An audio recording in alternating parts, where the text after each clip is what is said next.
Já não chega o valor das remessas enviadas pelos imigrantes, cerca de 1,43 mil milhões de euros em 2009. Remessas que há muitos anos são vitais, não só para manter o sistema de segurança social, mas também para o crescimento económico. Hoje é necessário envolver os imigrantes na promoção, divulgação e internacionalização de produtos, serviços e empresas e na captação de investimento estrangeiro para Portugal. É uma questão importante, embora seja uma questão já, eu diria, quase como a questão da língua portuguesa, não é? Em relação às comunidades portuguesas. Será que se aproveita ou não a existência destes milhões de portugueses no estrangeiro para ajudar a internacionalizar a nossa economia, interessá-los ao desenvolvimento do país de origem? O exemplo que nós temos em França, por exemplo, que é da Feira de Nanterre, nasceu por iniciativa do movimento associativo. Se estivessem à espera de apoios, não sei o quê, daqui e da acolá, nunca isso tinha existido. Hoje é uma coisa enorme, não é? E ainda lá estão as associações investidas nisso, e o trabalho voluntário dos dirigentes associativos, e mobilizam as regiões de turismo, etc., e são os vinhos, e é tudo aquilo que é regional e que é típico português, que está lá. A própria APE tem que pôr no seu programa a possibilidade de fazer um trabalho de parceria com instituições que existem nesta área da economia e questioná-las e saber o que é que eles estão a fazer e de alguma forma haver aqui uma empatia, uma permuta de contributos entre a experiência da APE e a sua capacidade de intervenção e aquilo, por exemplo, nesta área da economia que estão a fazer algumas instituições e a intervir nas comunidades. Quando foi da Expo de Lisboa, da Expo de 98, foram enviados por Portugal para as comunidades uma série de técnicos para tratar da divulgação da Expo. Ora, eu acho que a Expo, nessa altura, e nós realçamos essa possibilidade e essa característica, era um meio pulsante já, de exteriorizar, dar uma imagem diferente, etc, etc. Moderna, interessada e tal. Pronto. O que é que foi feito? Foi feita uma coisa, pá. Eu na altura presidia uma federação, fizemos a proposta de trabalhar novamente com eles para divulgar a Expo junto das comunidades locais, e não éramos só nós, mobilizar um movimento associativo para cada um na sua cidade poder ser um agente da Expo, um agente, e as pessoas estavam desinteressadas. Não pediam nada, não pediam que lhes pagasse nada, só pediam era que os implicassem nesse processo. Epá, apareceram lá umas senhoras, todas chiques, não é? Todas chiques, que fizeram uma reunião ou duas, numa ou duas escolas para lá, e mais 2 ou 3 reuniões, nas quais algumas eu participei. Quer dizer, a gente precisava precisávamos de meios para divulgar a Expo, e não tínhamos. Nem sequer os cartazes, aqueles meios de base para divulgar estes fenómenos. A resposta que foi dada e que citou sobre o volume de negócios que interessava foi numa altura em que a organização se chamava ICEP, e agora já não se chama assim, e numa altura em que o objetivo eram as grandes empresas e os grandes volumes de negócios.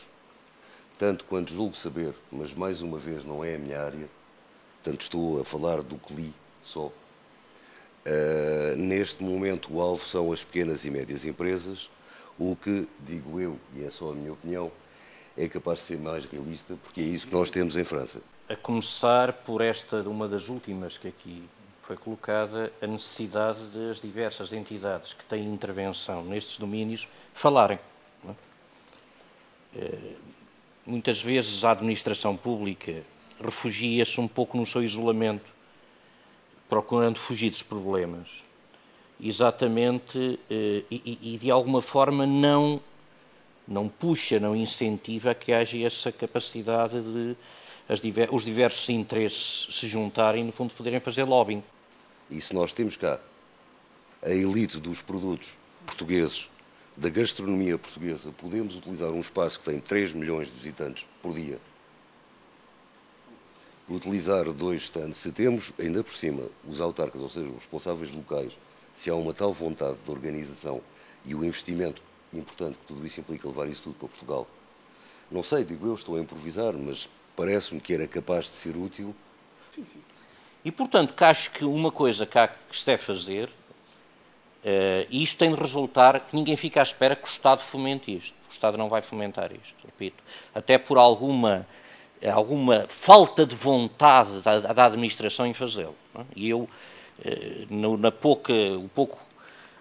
o pouco período de tempo em que exerci funções executivas, deu para perceber isso muito bem. Consciência que nós não podemos generalizar. Existem esta realidade, e sobretudo esta realidade económica e de investimento, não é igual para todas as comunidades. E o modelo de intervenção e de relacionamento com as entidades oficiais portuguesas não é o mesmo. Agora, independentemente disso, o que é que a mim me importa mais neste momento? Nós, neste momento, temos um problema terrível em Portugal, os senhores sabem qual é, no fundo, é quase a viabilidade económica do Estado e, portanto, mais do que nunca precisamos de mais investimento externo, precisamos de mais divisas e, sobretudo, precisamos de vender mais. Mesmo, obviamente, entenderão isso. E, portanto, as ilações que se pode tirar da França não servem para o Canadá ou para os Estados Unidos, ou então a realidade. E, sobretudo, porque nós temos consciência, como já foi aqui declarado e é do conhecimento de muitos dos presentes, que o relacionamento ou os caminhos que foram construídos pelos imigrantes para as diferentes comunidades de que fazem parte estão muitas vezes viciados como caminhos de economia paralela. Teoricamente, para mim que não percebo do assunto, parece lógico, mas depois a passagem à prática é outro assunto.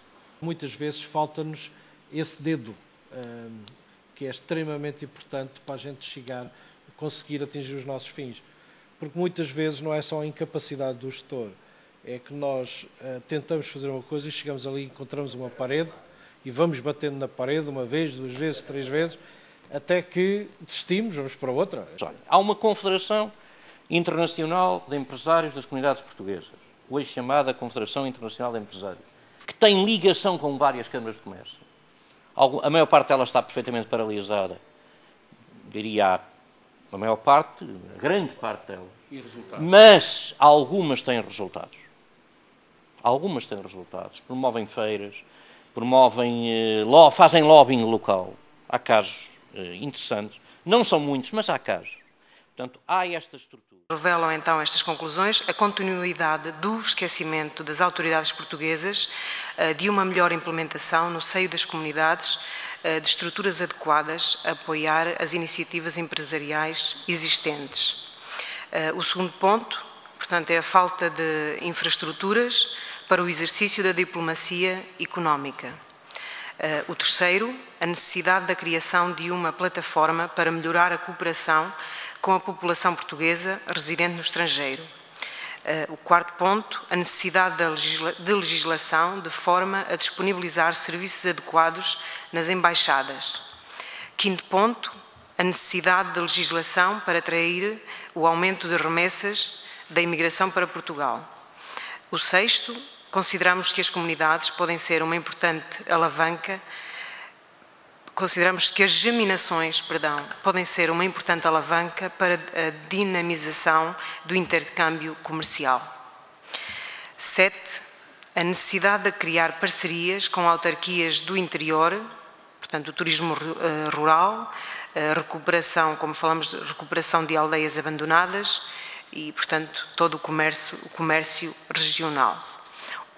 Portanto, o oitavo ponto e último, uma utilização concisa do Observatório da Imigração, de forma que o mesmo possa ser uma mais-valia para a cooperação entre Portugal e a diáspora e também na produção de dados científicos, permitindo o seu acesso a estes dados, que sejam